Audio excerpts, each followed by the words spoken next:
எங்கள் வீட்டுக்காரும் 10வது, நான் 9வது. நம்ம படிக்காட்ட கூட நம்ம குழந்தைகளை படிக்க வைக்கணுங்கிறதுக்கோசரம் வீட்டில் யாரும் உட்காராதீங்க, உங்களுக்கு என்ன பிடிச்சிருக்கோ அதை செய்யுங்க, நல்லா தைரியமாக இருங்க.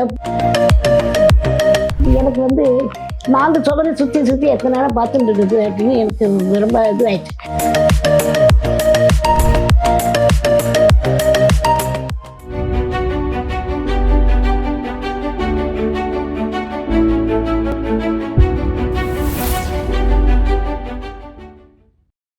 பூங்காற்று நேரலுக்கு என் அன்பார்ந்த வணக்கங்கள். என் பெயர் சரஸ்வதி. எனக்கு வயது 78 வயதாகிறது. நான் பிறந்தது திருவள்ளிக்கேணியில் உள்ள கோஷாஸ்பத்திரியில் பிறந்தேன். நாங்கள் இருந்தது மயிலாப்பூர். எனக்கு கூட பிறந்தவர்கள் 4 பேர். அப்பா அம்மா இருந்தார்கள். 9வது படிக்கும் பொழுது எனக்கு கொஞ்சம் எனக்கு யாரும் சொல்லிக் கொடுக்குறவங்க இல்லை, அதனால எனக்கு எதுவும் பாடம் இல்லை. நானே நின்று விட்டேன். 1962 என்னுடைய படிப்பை நிறுத்தி கொண்டேன். 62 நிறுத்தி கொண்டேன். வீட்லேயே இருந்தது. எங்கள் அம்மா எல்லாரும் கல்யாணம் ஆகி போயாச்சு, நான் ஒத்தி தான். எங்கள் அம்மா பக்தி ஜாஸ்தி. எங்கள் அம்மாவுக்கும் எங்கள் அப்பாவுக்கும் கோவிலுக்கு, கோபாலீஸ்வரர் கோவிலுக்கு போகாத சாப்பிடவே மாட்டாங்க. அது மாதிரி போயிட்டு போது வெளியே ஒருத்தர் ரொம்ப வருஷம் தெரிஞ்ச வந்தார். இது என்ன சேஷாத்தி, எங்கள் சரஸ்வதிக்கு ஏதாவது பழம் சொல்லக்கூடாதுன்னு. சரி மாமி சொல்கிறேன்னு அவன் சொல்லிவிட்டு அப்படி போயிட்டு ஒருத்தர் சாயங்காலம் 5 மணிக்கே ஜாதகத்தை கொண்டு வந்து கொடுத்தாரு. அது எல்லாம் பொருத்தமாக இருக்க எல்லா இடத்தையும் 2 பேர் 2 இடத்துலையும் பார்த்தாங்க. எனக்கு பொருத்தமாக இருந்தது. அப்புறம் அவர்கள் வீட்டுக்கு வந்து பார்த்தார்கள். எனக்கு மாமனார் மாமியார் கிடையாது. நாத்தனார் வீட்டுக்காரர், எங்கள் வீட்டுக்காரோட ஃப்ரெண்டு 4 பேர் வந்து பார்த்தார்கள். அவர்களுக்கு அப்போவே பிடிச்சி விட்டது. சரின்ட்டு கல்யாணம் பண்ணிட்டேன். 17 வயசு அப்போ எனக்கு கல்யாணம்னா என்னன்ற அப்போ எனக்கு ஒன்றுமே தெரியாது. அந்த லவ் இதெல்லாம் ஒன்றுமே தெரியாது. எங்கள் வீட்டுக்கார் ரயில்வே வேலையாக இருந்தார். கல்யாணம் இருந்தபோது குழந்தை பிறக்கலை, ரொம்ப நாள் ஆச்சு. அப்புறம் கொஞ்சம் வந்து நாள் தள்ளி போச்சு. அப்புறம் இந்த மாதிரி ஆகுதுன்னா டாக்டர், எங்கள் அப்பாவுக்கு ரொம்ப தெரிஞ்சவர் வந்து டாக்டர் ஈவி கல்யாணிங்கிறவங்க, மயிலாப்பூர் பெரிய டாக்டர். அவருங்க வந்து எங்கள் அப்பாவுக்கு ரொம்ப ஃப்ரெண்டு. உங்கள் பொண்ணை கூட்டிகிட்டு வாங்க பார்க்குறேன் அப்படின்னாங்க. சரி, எங்கள் அம்மா கூட தொடங்கி வச்சுன்னு வேணுன்னு, இல்லை இப்போ தான் கர்ப்பம் தரிச்சிருக்கேன், நான் மாத்திரை மருந்தெல்லாம் தரேன், சாப்பிட சொல்ல ஒன்றும் பயம் இல்லை. அப்படி 7 மாதம் ஆச்சு. நாங்கள் பிராமின், அதனால் வளகாப்பு தனியாக, சீமந்தம் தனியாக பண்ணுவோம். அதனால் எங்கள் அம்மா ஆயிஷன் போய் வளையல் அடுக்கி கொண்டு விட்டாங்க. அதே ஆஸ்பத்திரிக்கு டாக்டர் ஈவி கல்யாணம் நர்சிங்ஹோமுக்கு போனேன். போய் அங்கே டெலிவரி ஆகலை, ரொம்ப நேரம் ஆச்சு. அது மத்தியானம் 1:30 மணிக்கு ஆக்ஷன் பண்ணுவாங்க, சாயங்காலம் 6 மணிக்கு தான் கட்டுவாயில் வந்து முட்டின்னு. அதனால் ஆப்ரேஷன் பண்ணலாமா இல்லை சிசேரியன் இது பண்ணலாமா அப்படின்னு எங்கள் டாக்டர் யோசனை பண்ணிட்டு போது, அப்புறம் அது விடுக்கு நிறுத்தும்போது இது வந்து மாட்டிருந்தோன்னா அழவே இல்லை. அப்புறம் ரொம்ப நேரம் கழிச்சு அழுதுன்னு சொல்லிட்டு அப்புறம் சரி பேஷண்ட்டை கொண்டு இதில் போட்டு வாட்டில் விட்டு இந்த குழந்தை இங்கேயே இருக்கட்டும் அப்படின்னாங்க. அது 1:30 மணி 6 மணிக்கெல்லாம் செத்து போச்சு. எங்கள் வீட்டில் எல்லோரும் வந்து என்ன இப்படி ஐயோ குழந்தை செத்து, ஐயோ இவ்வளோ அழகாக இருக்க குழந்தை, 8 பவுண்டு, அதனால் இவ்வளோ அழகாக இருக்க, ஐயோ உனக்கெல்லாம் சரஸ்வதி குழந்தையா கற்றுன்னு யாருமே நம்பலை. அப்புறம் மறுநாள் வந்து குழந்தைய வாங்கிட்டு போனாங்க. குழந்தைய என்ன பண்ணுவோம், தோட்டக்காரர் இருக்க ஆயிரத்தி 8 மணிக்கு இல்லை என் பேத்தியை நானே எடுத்துன்னு போகிறேன். எங்கள் அப்பாவுக்கு அப்போ வயசாகிடுது, 70 வயசுக்கு மேலே ஆகிடுது. அவர் எடுத்துன்னு போய் சுடாட்டில் வச்சுட்டாங்க. அது என்னென்னா இந்த அழாத எல்லாம் அடுத்த குழந்தை நல்லா பிறக்குன்னாங்க. ஒரு 2 வருஷம் கழிச்சு வைக்கிட்டாங்க. அதுவும் கோஷாஸ்பத்திரி தான் பிறந்தது. பிறக்கும்போது இதே மாதிரி அதுவும் வந்து உள்ளுக்குள்ளேயே டெட் பர்ன் ஆகிடுச்சு. அதுக்கப்புறமா அடுத்த குழந்தை பிறக்குமா திருப்பதிக்குள்ள என்ன. அப்போது எக்மோர் ஹாஸ்பிட்டலில் வந்து 1 மாதம் இருந்தேன். இந்த டெஸ்ட் எல்லாம் பண்ணணும், ரொம்ப வீக்காக இருக்காங்க அப்படின்ட்டு அதையும் பண்ணினாங்க. பண்ணோடனே அந்த வந்து நல்ல ஃபுல் மாதம் ஆச்சு. எங்கள் அம்மா வந்து இதனால பிறக்குமான்னு போய் கொண்டு விட்டுட்டு போனாங்க. செச்சரில் கொண்டு டெலிவரி வாட்டுக்கு போட்டுள்ளே குழந்தை பிறந்துட்டு அது வீடு கத்திச்சு. அப்போ நல்லா கத்திச்சு, குழந்தை பிறந்துட்டான், ராஜா வாட்டம் இருக்கான், கம்பரே படாது, என்ன இருக்கான் அப்படி வச்சுட்டு அவர் வந்து ரொம்ப இது பண்ணாங்க.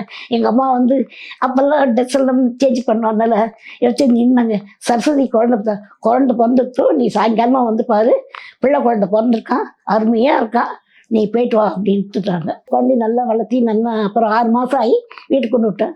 அவனை வந்து அப்புறம் அதுக்கப்புறமா பொன் குழந்தை பிறந்தது. அப்புறம் 3வது குழந்தை. இந்த 3 பேரையும் நான் படிக்க வச்சேன். நாங்கள் 2 பேரும் படிக்கலை. எங்கள் வீட்டுக்காரும் 10வது, நான் 9வது. எனக்கு நாலேஜ் இல்லை. அதனால் அந்த நம்ம படிக்காட்ட கூட நம்ம குழந்தையில படிக்க வைக்கணுங்கிறதுக்கோசரம் பையனை வந்து பிஎஸ்சி படிக்க வச்சேன். அடுத்த குழந்தைய வந்து பிஎஸ்சி நர்சிங் படிக்க வச்சு இப்போ ரயில்வே ஹாஸ்பிட்டலில் மேட்டினா இருக்கா. அடுத்த குழந்தை வந்து சங்கர நேத்திர ரயிலில் எக்ஸிக்யூட்டிவாக இருக்கா.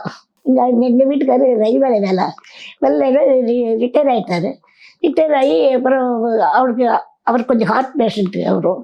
அதனால் எங்கள் பொண்ணு இருக்கிறதுனால கொண்டு காமிச்சிக்க வச்சு இதுனா இல்லை ஆப்ரேஷன் பண்ணியே ஆகணும்னாங்க. சரி ஆப்ரேஷன் பண்ணலாமே வச்சுட்டு ஆப்ரேஷன் பண்ணி இதுக்கெல்லாம் 1 வருஷம் ஆச்சு. அதுக்கப்புறம் அங்கே 8 மாதம் இருந்தார். அவங்க சக்ஸஸ் ஆகலை. பாடி தான் எடுத்துன்னு வந்தோம்.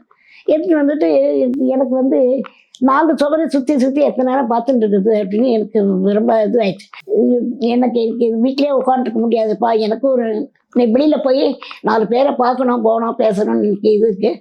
அதனால நான் ஏதாவது இதுக்கு நான் போகிறேன்ப்பா அப்படின்னு முதல்ல ஒரு கிளப்புக்கு குமுதத்தில் வந்துருந்து அந்த மகளிர் தினம் போட்டிருந்து அது அங்கே போய் பார்த்துட்டு அந்த இது போட்டி வச்சுருக்காங்க, மகளிர் தினமாக போய் பார்த்துட்டு வரட்டுமா அப்படின்னு. எங்கள் மருமக எங்கள் வீட்டிலே இருக்காங்க, போயிட்டு வரட்டுமே நான் ரெக்கமெண்ட் பண்ணி போயிட்டு வந்தேன். அங்கே வந்து இப்போ ஃபஸ்ட் ப்ரைஸ் வாங்கி தவா கொடுத்தாங்க. அது எனக்கு ரொம்ப எல்லாம் சொன்ன மாதிரி கொடுத்து ரொம்ப சந்தோஷமாக இருந்தேன். அதுலேருந்து சரி கொஞ்சம் கொஞ்சமாக வெளியில் வரலாம் அப்படின்ட்டு ஜோதி மகத்தில் எனக்கு ரொம்ப நாள் அந்த லட்சுமி மேலே ரொம்ப ஆசை. அதனால் எல்லா இதுக்கெல்லாம் வருவாங்க. எங்கள் இதுக்கு போனால் வரும் பார்ப்பேன். லக்ஷ்மி நான் என்னை வந்து உங்கள் கிளப்பில் சேர்த்துக்கிறேன், நான் வரேன் ரொம்ப நாள். அவ்வளோ யோசனை பண்ணி சரி மாமி வாங்கோ அப்படின்னா சரி அப்போ சேர்ந்துட்டேன். ஆனால் அது எல்லாருக்கும் பிடிக்கல தான். இருந்தாலும் எனக்கு என்னோடய பொழுதுபோக்கு எனக்கு வேணும். அதனால் நான் சும்மா வீட்டில் தூங்கிட்டு வந்து இது இருந்தால் எனக்கு விடுவேன். அந்த இதில் வந்து நிறைய ட்ராமாலாம் போடுவாங்க, என்னை சேர்த்துப்பாங்க. நானும் நிறைய ட்ராமாவில் ஆக்ட் பண்ணியிருக்கேன். இப்போ நல்லா பஸ்ஸில் இருந்து இப்போ ஏற முடியாத ஆட்டோ வச்சுட்டு வர ஆட்டோ வச்சுட்டு போகிறேன். காசு போனாலும் வீட்டுக்கு வந்து ஒரு பொழுதுபோக்குன்னு அது இல்லை. எல்லோரும் மாமி வந்தாலும் மாமி எல்லாம் நீ வரலன்னா டப்பே இல்லை மாமி, சிரிச்சு பேசி என்னன்னா இருப்போம். அதில் வந்து அப்படியே விடுது. லட்சுமிக்கு எனக்கு அப்படியே எல்லா ட்ராமாலையும் என்னை சேர்த்துப்பான். முதியவர்களுக்கு அவங்களோட சௌரியம் இருந்தால் விற்பக்கெல்லாம் இல்லைன்னா அவங்கள முடியுமே மெதுவாக இந்த மாதிரி இது எல்லா இடத்துக்கும் போயிட்டு 4 பேரை பார்த்து சிரிச்சுன்னு போயிட்டு வந்துருந்தா அந்த பழைய நினப்பெல்லாம் இல்லாத இப்படியே நல்லா அவங்களுக்கும் ஒரு பொழுதுபோகும். குழந்தைகளையும் பார்த்துக்கலாம், குழந்தைய பார்த்துக்க முடியாட்டாலும் இந்த குழந்தைகளும் ஆதரவாக நம்மள்கிட்ட வந்து என்ன பாட்டி என்ன கேட்கும் அதெல்லாம் ஆதரவாக வச்சுக்கலாம். அவங்க அம்மா அப்பா விடாட்டாலும் இவங்க அவங்க கூப்பிட்டு வச்சுக்கலாம். அந்த குழந்தைக்கு அன்பு ஆசையாக கதையை பாட்டு எல்லாம் சொல்லித்தரலாம். அந்த மாதிரி பண்ணலாம். அது எனக்கு ஜாலியாக இருக்கணும் சார். இந்த மாதிரி எல்லோரும் நம்மகிட்ட வந்து பேசிட்டு போயிட்டு வந்துட்டு ஜாலியாக இருக்கணும். நானும் அரட்டை அடிக்கணும், போனால் வரணும்.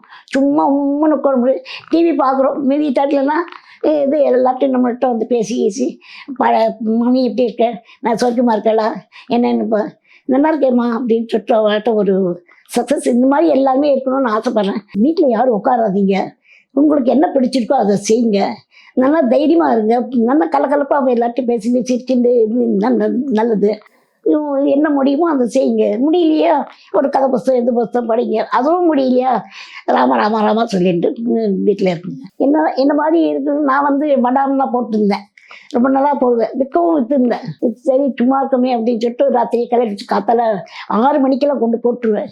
அந்த மாதிரி செய்ய முடிஞ்சு அந்த நிழல் இருக்கும் போட்டு அப்புறம் வந்து வெயில் வரும். சாயங்காலமே எடுத்து பொறிச்சு வாமா ரொம்ப நல்லா இருக்குமா அப்படின்னு. அதை வந்து நம்மளே வச்சுக்க வேண்டாம், எல்லாருக்கும் கொடுக்கலான்ட்டு எல்லாருக்கும் விலைக்கு கொடுத்தேன். எல்லாரும் நல்லா இருக்கு மாமி நல்லா இருக்குன்னு. கோவிலுக்கு முடிஞ்சா போங்க. இப்போ என்னால் கோவிலுக்கு நிறைய ஊருக்கு போயிட்டு வந்துட்டேன். டூரில் படம் கட்டி போயிட்டு வருது. அந்தமானம் வரைக்கும் போயிட்டு இருந்தேன், சிங்கப்பூர் போயிடுச்சு. அந்த மாதிரி எல்லாரும் கிடைக்காது. இருந்தாலும் சொல்கிறேன், உங்களுக்கும் எந்த ஊருக்காவது போனோன்னா மக்கள் உங்கள் பிள்ளையோ உங்கள் பொண்ணோ அவங்கள கூட கூட்டின்னு போய், ஏன்னா வயசாகிடுச்சு ஏதோ ஒரு ஸ்லிப் ஆகிட்டுன்னு யார் போக சொன்னான்னு சொல்லுவாங்க. அதை கூட குழந்தைல கூட ஆகிட்டுன்னு போனால் அவங்க பத்திரமா கூட்டின்னு போயிட்டு பத்திரமா கொண்டு வருவாங்க.